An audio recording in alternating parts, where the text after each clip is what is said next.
Mijn naam is Roy Boateng, ik ben 23 jaar oud en ik sta op nummer 17 bij het CDA. En voor het CDA staan we voor respectvol samenleven. Respectvol samenleven geldt voor iedereen hier binnen Venray. Zowel mensen met diverse cultuur of een andere gemeenschap.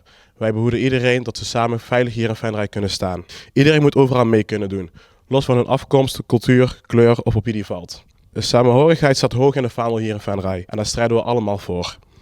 Bij het CDA is daarom ook iedereen welkom, van elke diversiteit, op wie je valt of waar je vandaan komt. We proberen daarom ook iedereen bij te betrekken. Bij het CDA hebben we heel veel jongeren in diverse culturen, kleuren en gemeenschap. Onze slogan is nogmaals respectvol samenleven voor iedereen. We willen graag meer ontmoetingsplekken creëren voor jongeren, waarbij iedereen zichzelf samen kan zijn. En we willen ook graag samen een veilige gemeenschap bieden voor heel Venray. Venray is een bloeiende centrum, waarbij we groeien naar iedereen toe. Ik zelf werk als straatcoach hier op straat, zowel in Venray als in de omgeving. En ik merk dat heel veel jongeren naar ons toe komen met hun problemen en graag met ons in gesprek gaan. Hierbij hoor ik wel heel veel diverse verhalen van thuis en zowel van de jongeren. En hier bij het CDA willen we graag meer straatcoaches bieden, zodat jongeren zichzelf meer veilig kunnen voelen.